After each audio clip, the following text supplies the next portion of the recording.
Danan. Hey, Chidanand. Hey, Are you teacher, playing it? I'll keep it. Okay.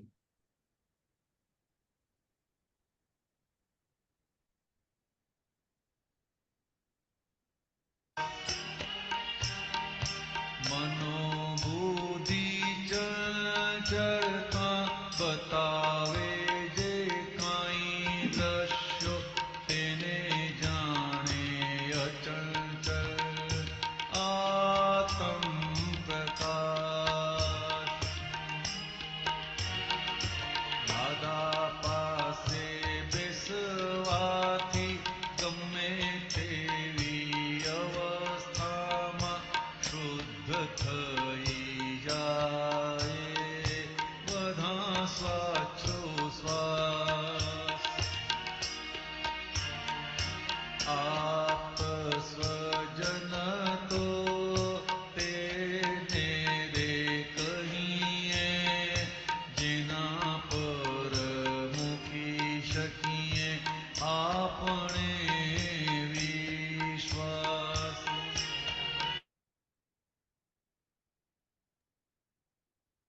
જય સચ્ચિદાનંદ. અવિનાશીના પદોની આ જે કડીઓ છે તેને આપણે આખા દિવસના પુરુષાર્થમાં રાખી છે. તો એને વાગોડ કરવાનું છે. આપણે સાંભળીએ એ સારી વસ્તુ છે. બોલી નહીં શકાતું હોય તો સાંભળજો. બાકી જાતે જ આપણે બોલીશું. ગવાય ના ગવાય એ બીજી વાત છે. પણ આ કડીને તમે આપણે વાંચીશું ને તો એનું બેનિફિટ વધારે છે. પછી ના થાય તો સાંભળજો. પણ અહીંયા આપણને એટલા બધા આના ફેજીસ આપણને ઉદાહરણો આપણને મળે કે સતત આપણી મન એટલે અભિપ્રાયથી ભરેલું પોટલું અને બુદ્ધિ એટલે કરતા ભાવથી અને દેખાય છે એને સાચું માનવાથી એને જ સિક્કો મારવાનો કે આ તો રની દાદા જ છે, આ તો હાર્દિક મામા જ છે કરીને. એટલે એ જે આખું બતાડે છે એ બધાને દ્રશ્યો કીધા છે. દ્રશ્યો એટલે શું? જોવાની વસ્તુ. અને જ્ઞેયો એટલે શું? તો કે જાણવાની વસ્તુ. જોવાની વસ્તુ જોવાના ભાગમાં દર્શન વપરાય. દર્શન વપરાય ત્યારે માન્યતા વપરાય. એટલે રિયલ વ્યૂ પોઈન્ટ વપરાય, રિલેટિવ વ્યૂ પોઈન્ટ વપરાય. રિલેટિવ અને રિયલ વ્યૂ પોઈન્ટ વપરાય. એટલે જ્યાં દર્શન વપરાય ત્યાં આપણો દ્રષ્ટાભાવ છે. દ્રષ્ટાભાવ એટલા માટે છે કે દર્શનના ઉપયોગથી આપણે આ મન બુદ્ધિ ચિત્ત અહંકારનો વ્યવહાર સમજી લઈએ કે આ વ્યવહાર છે અને ચંચળ સ્વભાવના છે.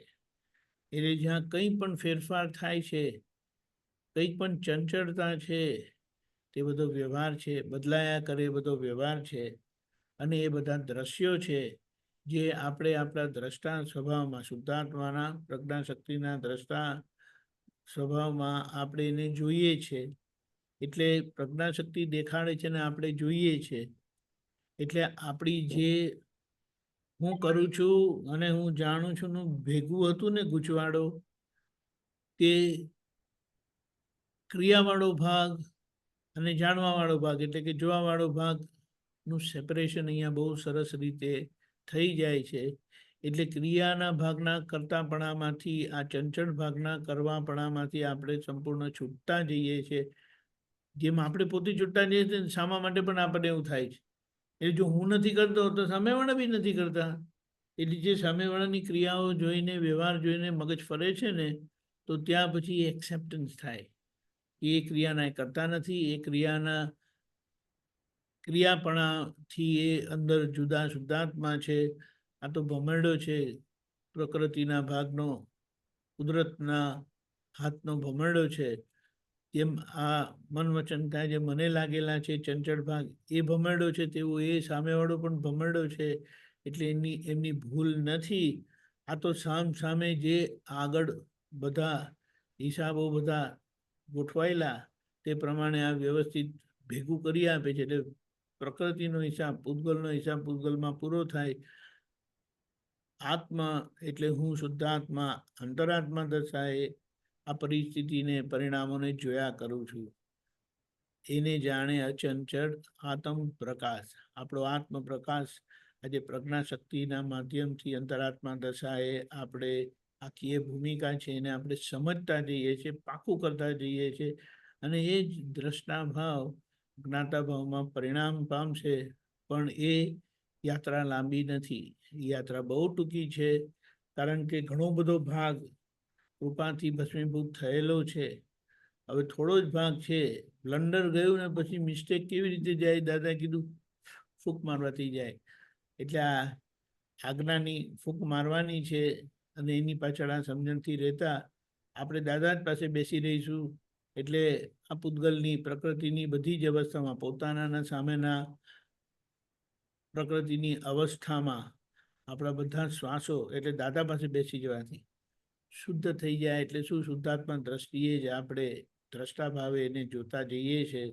એટલે ખરેખર આપણું જીવન શુદ્ધાત્મા દ્રષ્ટિનું બોલવાનું નથી, એટલે બોલવાનું નથી, પણ આપણે જીવતા જઈએ છીએ, કારણ કે એ રીતે આપણે જોતા જઈએ છીએ, એ ભૂમિકા ભજવતા જઈએ છીએ. જે કવિરાજનું બીજું પણ એક સરસ પદ છે, ભૂમિકા ભજવી ભૂમિ ઉપર દાદાના અમર દેશે જઈશું. દાદાનો દેશ એટલે શુદ્ધાત્માનો દેશ, એ આપણો દેશ છે. એ પછી લઈશું, પણ એ બહુ સરસ છે. તેવા આપણે શ્વાસ બધા, આ વિનાશી શ્વાસ જે આપણે સતત મૃત્યુ તરફ લઈ જાય છે, એ આપણને અમર કરે છે, એનો અનુભવ કરાવે છે, મુક્તતા તરફ લઈ જાય છે. એવા આપ્ત સ્વજન આપણને મળ્યા છે કે જેમના પર પૂરો વિશ્વાસ, કે ક્યારે અવિશ્વાસ થાય જ નહીં, એ આપણને બેનિફિટ મળ્યો છે. જય સચ્ચિદાનંદ. આખા દિવસ